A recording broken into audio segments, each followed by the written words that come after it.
26 ವರ್ಷಗಳ ನಂಬಿಕೆ, ಲಕ್ಷಾಂತರ ಸಂತೋಷದ ಮದುವೆಗಳು. ಕನ್ನಡ ಮ್ಯಾಟ್ರಿಮನಿ ಡೌನ್ಲೋಡ್ ಮಾಡಿ. ಸಾರ್ವಜನಿಕ ಉದ್ಯಮಗಳನ್ನು ಇನ್ವೆಸ್ಟ್ಮೆಂಟ್ ಮಾಡೋದ್ರ ಮೂಲಕ ಈ ಭೂಮಿಯನ್ನು ಮಾರಾಟ ಮಾಡೋಕ್ಕೆ ಸಂಚು ಮಾಡ್ತಾ ಇದ್ದಾರೆ ಅಂತ ನಿಮ್ಗೆ ಅನ್ಸುತ್ತೆ? ನೋಡಿ, ಸಾರ್ವಜನಿಕ ಸ್ವಾಮ್ಯದ ಕಂಪನಿಗಳೇನಿದ್ದಾವೆ ಅವರವ್ರ ಸಮಸ್ಯೆಗಳು ಅವ್ರವ್ರು ಇರ್ಬೋದು ಆರ್ಥಿಕವಾಗಿ. ಆ ಕಂಪನಿಗಳಿಗೆ ರಾಜ್ಯ ಸರ್ಕಾರಗಳು ಏನೊಂದು ಸಹಾಯ ಮಾಡಿದೆ, ಭೂಮಿ ಮುಖಾಂತರ ಆಗಲಿ ಮತ್ತೊಂದಾಗಲಿ, ಆ ಭೂಮಿ ಮಾಲೀಕತ್ವ ಅವ್ರಿಗೆ ಬರಲ್ಲಲ್ಲ. ಅವ್ರ ಮಷಿನ್ರಿ ಬೇಕಾದರೆ ಮಾರ್ಕೊಂಡು ಹೋಗಲಿ, ನಾವೇನು ಬೇಡ ಅಂತೀವ? ಬೇರೆಯವ್ರ ಖಾಸಗಿ ಜಮೀನು ಏನಾದರೂ ಅವ್ರು ಖರೀದಿ ಮಾಡಿದಿತ್ತು ಅಂದ್ರೆ ಅವ್ರು ಮಾರ್ಕೊಂಡು ಹೋಗಲಿ, ನಾವೇನು ಬೇಡ ಅಂತೀವ? ಇವತ್ತು ಅವ್ರಿಗೆ ಕೈಗಾರಿಕೆಗಾಗಿ ಕೊಟ್ಟಂಥ ಭೂಮಿ ಅದು ಕಾಯ್ದೆ ಕಾನೂನು ಪ್ರಕಾರ ಅರಣ್ಯಾಗಿ ಉಳಿಯುವಂಥದ್ದು. ಅದೇ ಹೆಂಗೆ ಬರುತ್ತೆ? ಕಾನೂನು ಪ್ರಕಾರ ನಡೀರಿ ಅಂತ ಹೇಳ್ತಾ ಇದ್ದೀವಿ ನಾವು, ಮತ್ತೇನಿಲ್ಲ.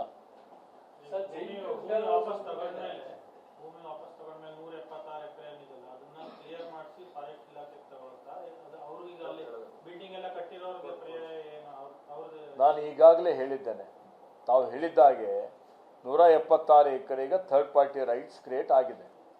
ಅಲ್ಲಿ ಕೆಲವೊಂದು ಸುಮಾರು 100 ಫ್ಲ್ಯಾಟ್ಗಳು ಏನೇನೋ ಬಂದಿದೆ ಅಲ್ಲಿ, ನನಗೆ ಗೊತ್ತಿಲ್ಲ. ಆದರೆ ಇವತ್ತು 280 ಎಕರೆ ಕ್ಲಿಯರ್ ಇದೆ. ಅದಕ್ಕೆ ಅವರೆಲ್ಲರೂ ಈಗ ಸುಪ್ರೀಂ ಕೋರ್ಟ್ಗೆ ಹೋಗಿದ್ದಾರೆ. ಸರ್ವೋಚ್ಚ ನ್ಯಾಯಾಲಯದಲ್ಲಿ ಪ್ರಕರಣ ಇದೆ. ಸರ್ವೋಚ್ಚ ನ್ಯಾಯಾಲಯ ಇದ್ರ ಬಗ್ಗೆ ತೀರ್ಪು ಕೊಡಬೇಕಾಗತ್ತೆ. ಸರ್ವೋಚ್ಚ ನ್ಯಾಯಾಲಯದ ಹಿಂದಿನ ತೀರ್ಪುಗಳೇ ಇದ್ದಾವೆ. ಅದೆಲ್ಲ ಆಧಾರವನ್ನಾಗಿಟ್ಟುಕೊಂಡು ಇದು ಅರಣ್ಯ ಭೂಮಿ ಅಂತೇಳಿ ನಾವು ಪ್ರತಿಪಾದನೆ ಮಾಡ್ತೀವಿ. ಸರ್ವೋಚ್ಚ ನ್ಯಾಯಾಲಯದ ತೀರ್ಪಿಗೆ ನಾವೆಲ್ಲರೂ ತಲೆಬಾಗಬೇಕಾಗ್ತದೆ.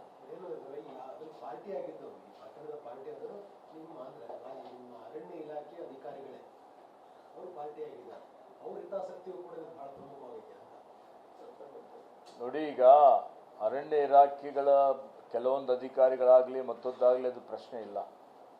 ಇಲ್ಲಿ ಪ್ರಶ್ನೆ ನೆಲದ ಕಾನೂನು ಇಡೀ ಎಲ್ಲ ಜನರಿಗೆ ಒಂದೇ ಇದೆ. ಅವರಿದ್ದಾರೆ ಇವರಿದ್ದಾರೆ ಅನ್ನುವಂಥ ಪ್ರಶ್ನೆ ಇಲ್ಲ. ನಾವು ಕಾಯ್ದೆ ಪ್ರಕಾರ ಕಾನೂನು ಪ್ರಕಾರ 443 ಎಕರೆ ಇದು ಅರಣ್ಯಗೆ ಸೇರಬೇಕು ಅಂತೇಳಿ ಹೇಳಿ ನಾವು ಸರ್ವೋಚ್ಚ ನ್ಯಾಯಾಲಯಕ್ಕೆ ಹೋಗಿದ್ದೇವೆ. ನ್ಯಾಯಾಲಯದಲ್ಲಿ ಪ್ರಕರಣ ಇದೆ, ಚರ್ಚೆ ನಡೀತದೆ. ನಾವು ಪ್ರತಿಪಾದನೆ ರಾಜ್ಯ ಸರ್ಕಾರ ಮಾಡ್ತದೆ. ಯಾಕೆಂದರೆ ಇದು ನಾನು ರಾಜ್ಯ ಸಚಿವ ಸಂಪುಟದಲ್ಲೂ ಚರ್ಚೆ ಮಾಡಿನೇ ಇವತ್ತು ಸರ್ವೋಚ್ಚ ನ್ಯಾಯಾಲಯದಲ್ಲಿ ಇಂಟರ್ಲಾಕ್ಯುಟರಿ ಅಪ್ಲಿಕೇಶನ್ ಹಾಕಿ ಈ ಪ್ರಕರಣ ಏನು ನಾವು ಡಿನೋಟಿಫೈಗೆ ಹಾಕಿದ್ದೇವೆ ವಾಪಸ್ ಪಡಿತೀವಿ ಅಂತ ಹೋಗಿದ್ದೇವೆ. ವಾಪಸ್ ಪಡೆಯುವಂಥ ಸಂದರ್ಭದಲ್ಲಿನೇ ಹಿಂಪಡಿಲಿತ್ತೆ ಅಂತಾನೆ ಅವರೆಲ್ಲರೂ ಎಂಪ್ಲಾಯ್ಡ್ ಆಗಿದ್ದಾರೆ. ಹೀಗಾಗಿ ಅದು ಪ್ರಕರಣ ನಡೀತಾ ಇದೆ.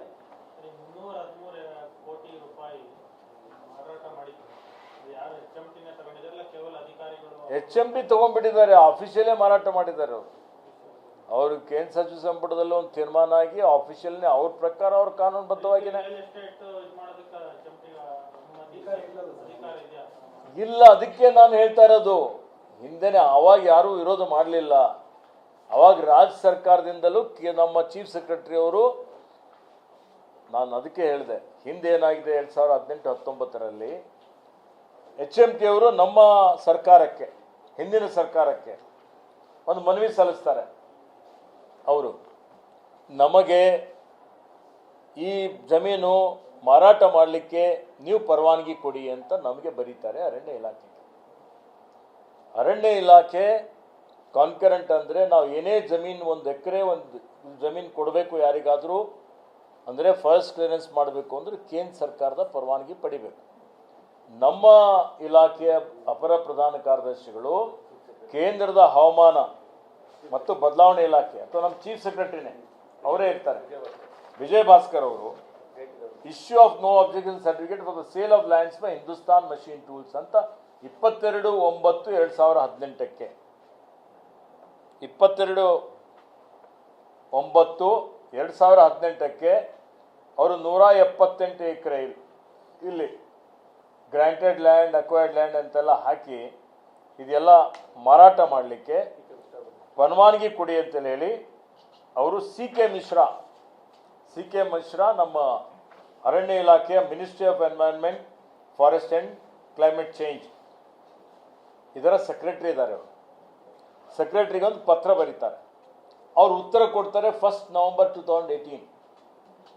1 ನವೆಂಬರ್ 2018ಗೆ ಅವ್ರು ಏನು ಉತ್ತರ ಕೊಡ್ತಾರೆ ಏನಂದರೆ, ಸುಪ್ರೀಂ ಕೋರ್ಟ್ ಈ ಥರ ಹೇಳಿದೆ, ಅದಕ್ಕೆ ಇದು ಮಾರಾಟ ಮಾಡಲಿಕ್ಕೆ ಬರೋದಿಲ್ಲ ಅಂತೇಳಿ ಹೇಳಿ ಫಾರೆಸ್ಟ್ ಅಂತೆ ಇರ್ತದೆ ಅಂತ ಕೊಡ್ತಾರೆ ಅವರು.